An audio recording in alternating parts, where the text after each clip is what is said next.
gera. Því að þegar við skoðum vektoramyndir þá erum við ýmist með strauminn sem viðmiðun. Það í raðtengingu til dæmis af spólu og viðnámi eða seinna spólu, viðnámi, þétti. Bara ef það raðtenging þá höfum við strauminn sem viðmiðun og þá erum við með spennu vektoramynd vegna þess að þar skiptist spennan sér í rásinni yfir þá hluti sem eru raðtengdir. En ef við erum með straumvektoramynd þá höfum við spennuna sem viðmiðun af því að spennan í hliðtengingu er alltaf svo sama. Og þar skiptast hins vegar straumarnir mismunandi. Og það getur verið straumur sem fylgir spennun líka, sem raunstraumur, eða einhver straumur sem í spólu og þá sá straumur og eftir spennunni. En ef við værum með þétti þá væri straumur og undan spennunni í þétti. Og þess vegna notum við til dæmis mynd 22 til að sýna hérna dæmi vektoramynd sko. Og nú skulum við skoða hérna 18 varðandi spóluna sjálfa sko, og við notum oft hérna strauminn sem sko, ef við erum bara með eina spólu þá höfum við raðtengingu á raunviðnámi spólunnar og spannviðnámi. Þetta oftast sett upp með þessum hætti. Allavega í þessari bók þá gerum við það eingöngu svona. Setjum við upp eina spólu sem með bæði raunviðnámi og launviðnámi eða spannviðnámi, öðru nafni. Og þetta spannviðnám þetta teiknað upp eins og svona fyllt viðnám og bandaríski staðallinn hann sýnir okkur svona spólutákn eins og svona vindingar nokkra hérna, þetta eru 4 vindingarsýndir hérna og tengimyndin sjálf með einu svona fylltu viðnámi það sem alveg svart skilji. Það táknar í þeim staðli sem við erum að nota ég sé staðli eða hvað sem við getum kallað það eru fleiri sem að nota þessi tákn að þetta þá span viðnám og eða spóla öðru nafni og síðan sko, þá þetta tengimynd þar sem við tengjum þetta síðan þegar við förum að krifja þetta betur þá köllum við þetta jafngildismynd þá skiptum við spólunni upp í sem hún raunverulega hún bæði raunviðnám og spannviðnám þess vegna gerum við jafngildismynd eiginlega í öllum dæmunum sem við erum með kannski teiknum við fyrst upp bara tengimyndina svo teiknum við upp jafngildismyndina og skiptum henni og setjum bæði vírviðnámið og síðan heildarviðnámið sem að samanlagt sko, viðnámið sem að tilheyrir járnkjarnanum líka og vírviðnámið það raunviðnám spólunnar skiptist í rauninni í þessa 2 þætti, það vírviðnámið og raunviðnámið sem tilheyrir járnkjarnanum. Það lærum við hérna fáum aðeins að vita það í þessum áfanga, en við lærum það alveg í botn í ráðsvæði 453, næsta austurlandsráðs áfanga. Nú, síðan hérna, þetta allt saman nauðsynlegt tákn og svo förum við að setja vektoramynd mjög fljótlega. Við förum aðeins hérna í fleiri atriði. Og hvert formúlutákn spólu og hver einingin? Og við köllum þess að formúlutákn fyrir sjálfsbannsstöðu spólu að það stóra L og einingin Henry eða stórt H. Og þetta hefur sjálfsagt verið búin að svara en þetta var ekki eitt af því sem við þurftum að skila hins vegar. Það fór síðasta dæmi var bara 17 held ég. En síðan hérna aðeins varðandi útskýringu á formúlu 54 fyrir spannviðnámið og hér höfum við sem sagt launviðnám það inn í því sem sagt hornhraðinn sem kallað sett saman hérna með omega táknað með omega og það samsett úr 2 sinnum pi sinnum tíðnin sem f-ið, 2 sinnum pi sinnum f, og síðan sinnum l-ið sem sjálfspanstöðu spólunar. Þess vegna omega sinnum l. Þannig að launviðnámið sem sagt margfeldi hornhraða og spanstöðus. En svo verið að nefna að það ekki alltaf 50 rið eins og hjá okkur í þessu rafkerfi sem við erum með, heldur til dæmis í Bandaríkjunum, þar erum við með 60 rið og í flugvélum erum við með 400 rið. Þannig að þar getur span viðnámið orðið meira vegna þess að við erum hærri tíðni. En ok, og hvað það sem orsakar spanviðnámsbólu? Það að riðstraumur og spennan síbreytileg og þá spanast upp mótspenna í spólunni sem virkar sem mótstæða viðnám í straumrásinni. Og hvert verður spanviðnámið ef við tengjum hana við jafnspennu? Við verðum í rauninni bara vör við spanviðnámið þegar við tengjum spólu í jafnstraumi og þegar við rjúfum, þá verðum við vör við áhrif spans vegna þess, en það ekki virt allan tíman í jafnstraumsrásinni, því að þú ert bara með pluss og mínus og hann ekkert síbreytilegur eins og í riðstraumum. Já, alltaf fram og tilbaka og þá erum við með sífellt span. Þannig að í tengiaugnablikinu þá verður vart við spanviðnámið og þá reynir spólan sem sagt að hindra strauminn renni, og síðan þegar við þegar straumurinn hefur náð sínu jafna gildi, þá verðum við ekki lengur vör við neitt spanviðnám. En síðan þegar við rjúfum hins vegar, þá sjáum við það neistan, eins og þið sjáum við í háspennukeflinu. Þá kemur við neisti. Þá erum við að rjúfa forvafið á háspennukeflinu, en eftirvafið það spanir upp miklu hærri spennu og sem að síðan verður að neista á kertunum.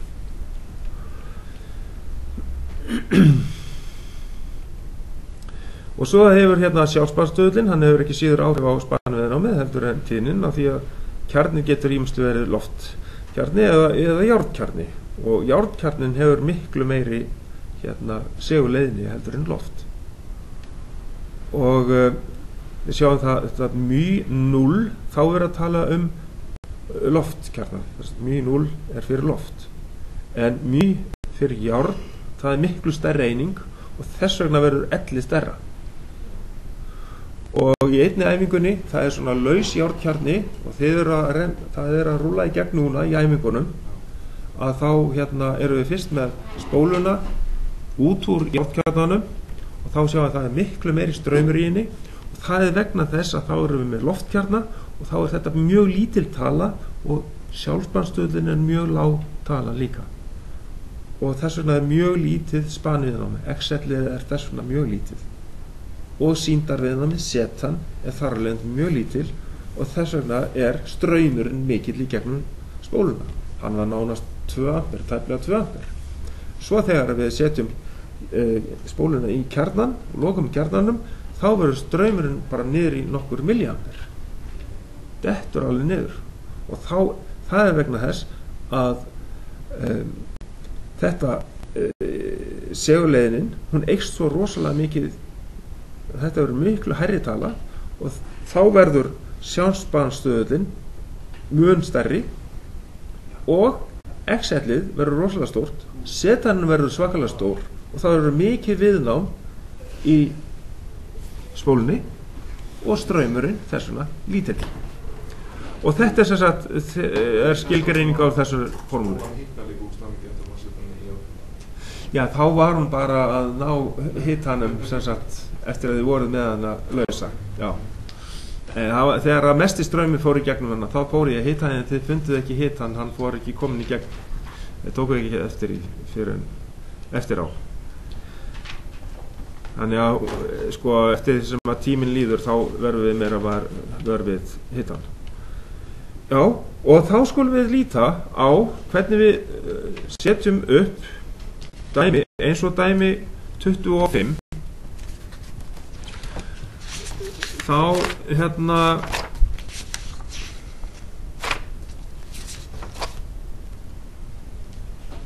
þá erum við með svona rás það sem að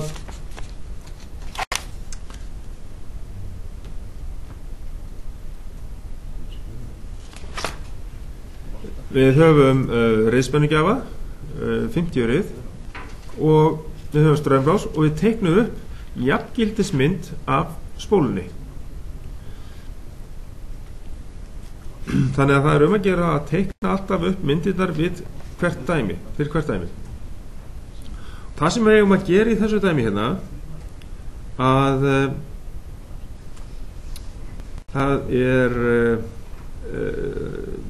fyrir utan það að teikna mynd og sína raunhluta og raunviðnámið og launviðnámið.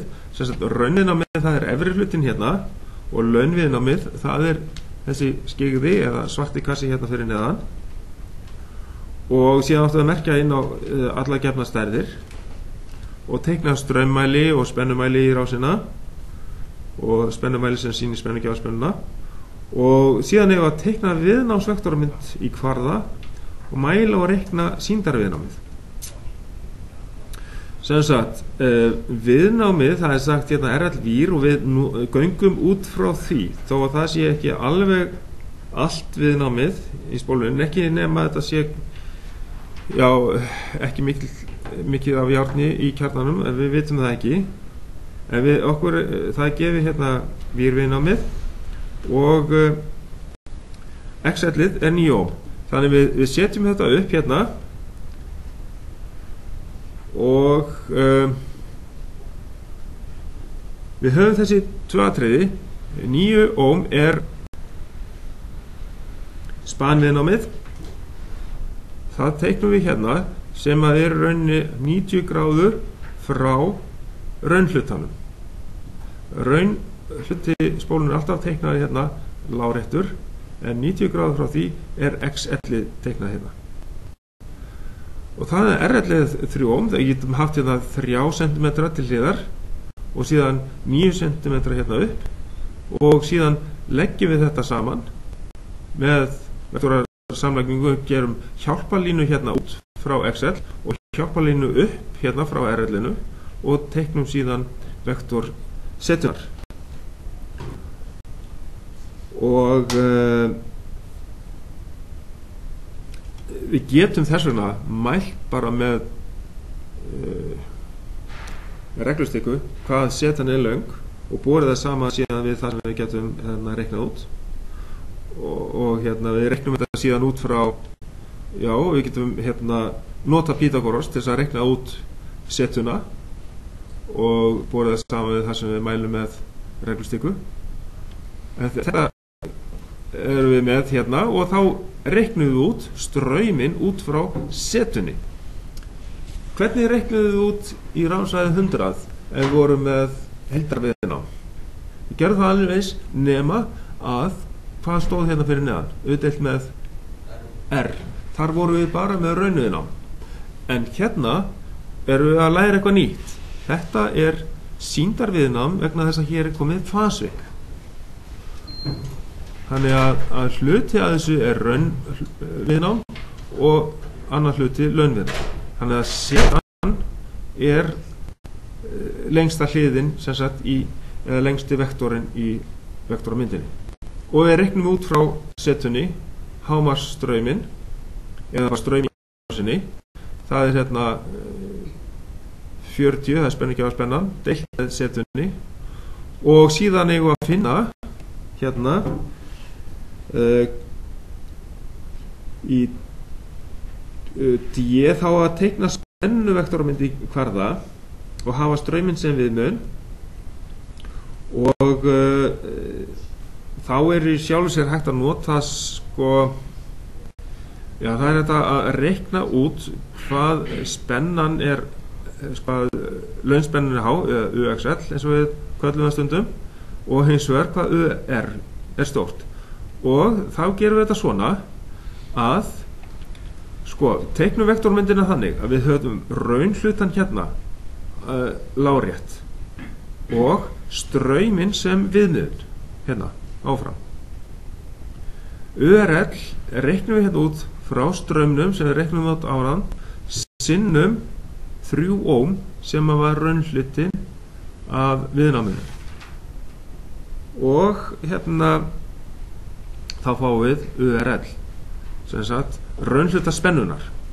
Síðan launhluta spennunar fáum við með því að margfalda saman strauminn sinnum XL og þá er það 4,2 ampere sinnum 9 ohm sem að var launviðnámið eða spanviðnámið.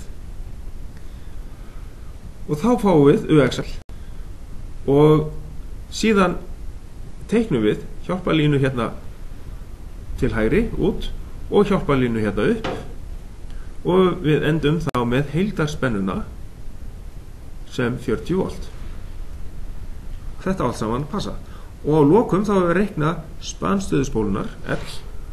Ég með einu spurningu. Já. Hérna, þú ert að teikna eins og röð þannig sem er 12,65. Já. Þegar þú ert að teikna, hversu langt ferðu út? 12,5. Já, ég hef þetta bara 3 cm áfram, það er allt í lagi. Það er alveg nóg, ég þarf, ef að þú ert með gráðufjöldan hérna réttan, ef ég býð ekki sérstaklega sko þetta er náttúrulega í kvarða ef að gráðarnir eru réttar. Ef að hlutföllin er rétt í myndinni, þú þarft ekki að gefa nákvæmlega upp sko alltaf kvarðan. Já, þetta þarf að vera rétt hlutföll. Já. Þannig að við þurfum ekki að vera að eigða allt á löngum tíma í að finna út hvaða nákvæmlega kvarða þarf ég að setja í þetta til þess að þetta passi inn á blaðið. En það er allt í lagi að reyna að spá í það og það er oft á tíðum að tekur allt á langan tíma að spá í hvaða kvarða á ég hafa þetta. Þannig að til þess að það sé alveg nákvæmlega, sko þetta verður alveg nákvæmlega eins mynd nema það bætist bara örlítið við, það verða öðruvísi upplýsingar. Seta, þar kemur í staðinn heildarspennan, skilji. Launspennan kemur hérna í staðinn fyrir XL, spanviðnámið eða launviðnámið og raunhluti spennunar kemur hérna í staðinn fyrir raunviðnámið. Þannig að getið haft alveg bara nákvæmlega eins mynd, sem sagt spennuvektormynd, eins og þið voru með sem viðnámsvektormynd. Nákvæmlega sömu mynd teiknað aftur upp. Þú ætla að gera viðnámsvektormynd, þess að þarna er 3. Já, 3 centimetrar, bara eitthvað sem er þægilegt. Já. Og 9. Já, og 9. Já, svo bara getur maður deilt þetta bara þannig að þetta passi vel inn á blaðið hjá mér. Það sé ekki allt og stórt eða bara í þægilegri stærð. Þannig að maður nái að átta sig á með gráðubónum hvað þetta er marga gráður. Og síðan er náttúrulega hægt til þess að átta sig á því hvort að þetta passar allt saman, þá er hægt að finna út með því að taka hérna raunafstöðlinn og kanna hvort að við séum að gera rétt og við fáum hérna sömu niðurstöðu í raunafstöðlinn hérna með setuna og RL-ið, þá fáum við 71,57 gráður og eins ef við erum með raunspennuna á móti heildarspenni fáum sömu gráðu tölu að þá gengur þetta allt upp og við þurftum að finna í lokin spanstöðuspólunar L og þá er það XL deilt með 2 pi sinnum F eins og ég sýndi ykkur hérna áður þessa formúlu hérna og þá er það við vorum með spanstöðulinn við vorum með spanviðnámið 9 ohm og notum það XL spanviðnámið sem er stundum líka kallað launviðnám þannig að það er ýmist talað í dæmunum, passið ykkur á því að það er ýmist talað spanviðnám eða launviðnám. Það er það sami hluturinn. Þið bara áttu ykkur á því, passu ykkur á því, það sem er að tala sama hlutin, að þið sé ekki að halda að þetta sé sitt hvort. Þetta er það sama. Spanviðnám og launviðnám, það er nákvæmlega sama. Það er til svona mynd af ýmsum hugtökum og formúlutáknum og slíku svona listi sem er inn á innöðinni þar sem er skilgreiningar tákna þannig að ágætt að hafa það alltaf við hendina á til þess að á meðan við erum að læra þetta og þannig að hérna fáum við það út sjálfsbannstöðulinn, hvað hann er stór, hann er sem sagt á 28,6 millihenry, en þeir megi líka bara skila þessu í henryum, þá er það 0,0 eða það sem að reiknivélinn sýnir ykkur bara nákvæmlega á niðurstöðu. Þá er ég búinn að sýna ykkur hvernig reikni dæmi 25. Alveg sama gerið með dæmi 26. Það er að það er kannski einhverja aðrar upplýsingar gefnar, þannig þurfum að ná niðurstöðum með annarri nálgun, skiljiði. En þetta er allt mjög svipað, þið þurfum hérna að reikna út setuna og byrjaði að teikna náttúrulega jafngildismynd spólunar upp og setja inn straummælinn og spennumælinn, skrifa inn allar upplýsingar sem eru gefnar. Hérna vantar RL, það er eitthvað nýtt fyrir ykkur og þá hérna er að setja þetta upp og finna þetta allt saman út hérna. Hér höfum við fyrst hérna viðnámsvektoramynd, já, hún er bara aftur hér, ekki nákvæmlega sama myndin, jú. Bara já, nei, bara búið að breyta sig yfir í spennuvektormynd. Þið sjáu, hún er bara alveg eins myndin.